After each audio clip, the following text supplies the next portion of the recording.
एक साधक का सवाल है, इसका नाम है मुकेश।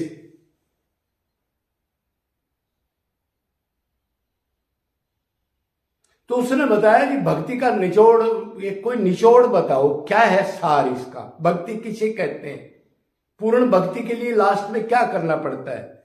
मतलब समस्त संत समस्त ग्रंथ भक्ति का, उन ग्रंथों ने भक्ति का क्या निचोड़ बताया है। वो कह रहे जी शॉर्ट में बताओ आखिरी क्या होगा, तब हम इस माया से निकलेंगे। उसका मतलब ये है। तो देखो भाई, ग्रंथ तो 3 ही है, ज्यादा ग्रंथ मत पढ़ना, नहीं तो भेजा खराब हो जाएगा।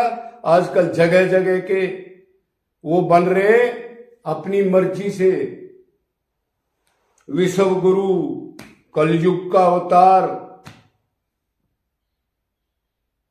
कबीर का अवतार, शंकराचार्य, जगत गुरु, उनकी ज्यादा मत सुनना। तरह तरह के कलयुग के अंदर तरह तरह के तमोगुणी, रजोगुणी, सतोगुणी अपना ही गुरु पर भगवान भर के प्रकट होने लगते। तो 3 ही ग्रंथ पढ़ने लायक है, गीता, भागवत और रामायण। मतलब राम कृष्ण की ही जो चीज है वही पढ़नी है, नहीं तो खोपड़ा घूम जाएगा। वो उसकी बढ़ाई करेगा, वो करेगा यही राम है, वो करेगा यही भगवान है। तो जो असली संत हैं, जो मतलब हृदय के संत हैं, मतलब भगवान को चाहने वाले, जिन्होंने प्राप्त किया है वो, और जो टॉप ग्रंथ हैं हमारे, भागवत से टॉप ग्रंथ आज तक कोई नहीं बना। निचोड़ है, बाकी पढ़ने की जरूरत नहीं।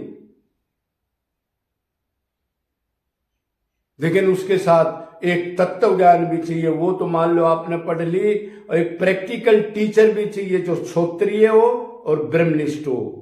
मतलब सब वेद शास्त्रों के भक्ति के सार को करेक्ट बता दे, निचोड़ को, कर्मकांड वगैरह मिक्स ना करे उसमें, योग ज्ञान, प्योर देसी घी।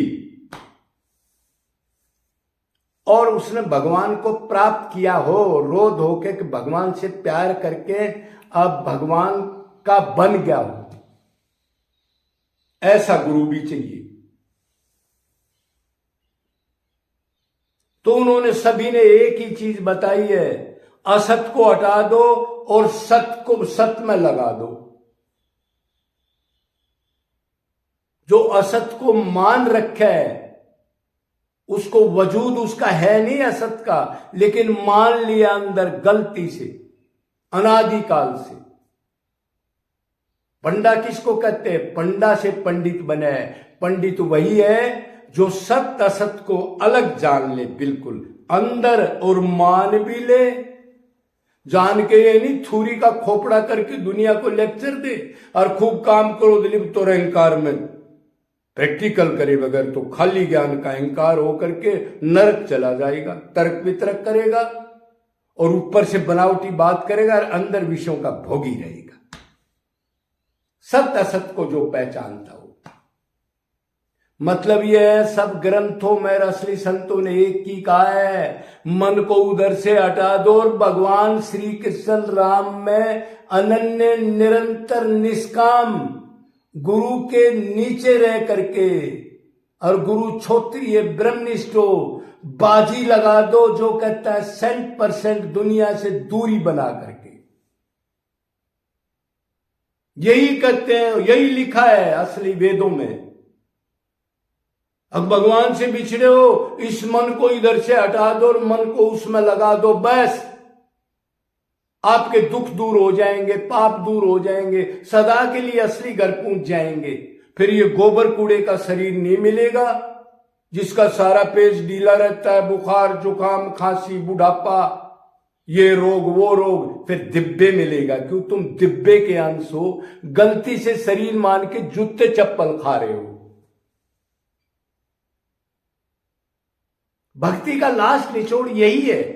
अगर ये नहीं हुआ तो अनादिकाल से थोड़ी मोड़ी भक्ति करी या गलत दिशा में करी तो उसका आजकल ये दंड है कि हम बैठे हैं अनादिकाल से मनुष्य शरीर इतने मिले, उसकी वैल्यू नहीं जानी, ठीक गुरु नहीं मिला, भक्ति नहीं की, विषयों को भोगों की इच्छा रखी और मर गए उनके चिंतन में, और जाके फिर जे रंडे पसीने में उल्टे लटक लटक पैदा होके बिल बिला के मर गए, कोई देखने वाला नहीं।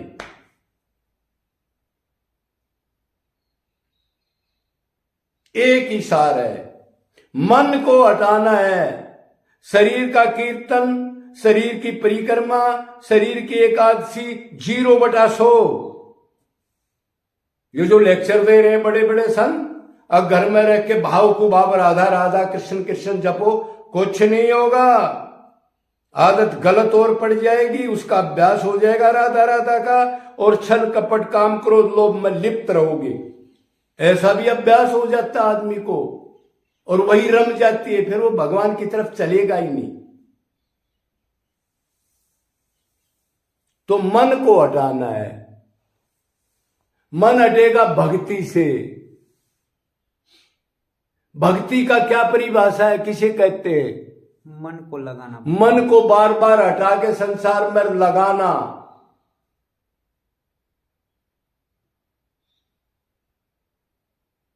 तो भगवान की एक ही शर्त है जो आज तक पूरी नहीं की, भक्ति करने वालों की। और जो विषयों का भोग भोगते हैं, अब भाई हम आगे कुछ नहीं, क्या इंद्रियों का सुख भोगते हैं, उनका तो कोई मतलब नहीं। जो भक्ति की है, जिनके पास भक्ति शुरू से है, और वो भगवान मनुष्य जन्म में दे देता है, जब भी देता है, जब वो भक्ति दे देता है, उन्होंने एक ही गलती की है, अनन्य नहीं बने। भगवान ने एक ही शर्त की है, अब भक्ति करते हुए अनन्य बन जा। मतलब भक्ति का मतलब यह है संसारिक सारे आपको मिथ्या लगे, जो मिथ्या हैं, माँ हो, बाप हो, पैसा हो, मान सम्मान हो, कंचन कामनी कोई भी हो, सब चारों तरफ आपको ऐसे लगे, और सिर्फ एक भगवान से प्यार, उसके लिए रोना, कब आएंगे, कैसे आएंगे, क्या विधि करूं, किससे पूछूं, कहां टक्कर मारूं, इतने दिन हो गए और मेरा कोई भी नहीं है। फिर बार बार उससे पुकारे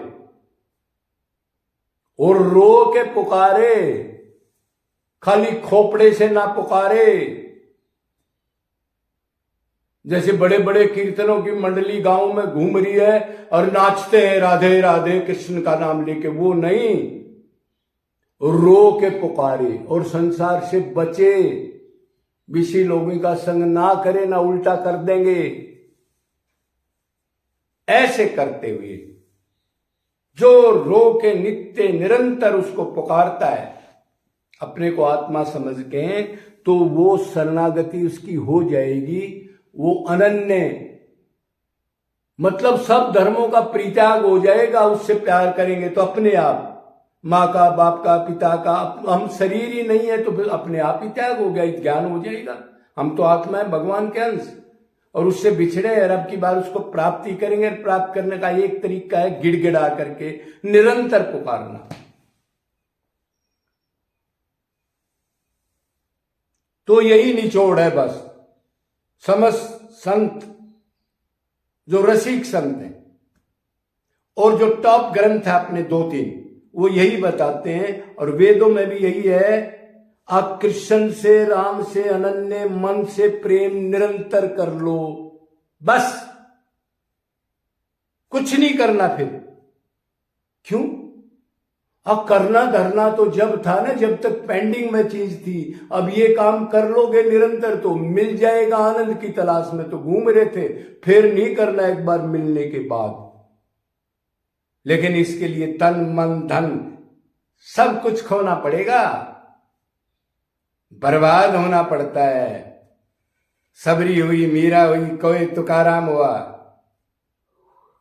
लेकिन प्राप्त कर सकता है। ये चोला ऐसा है। जय जय श्री राम।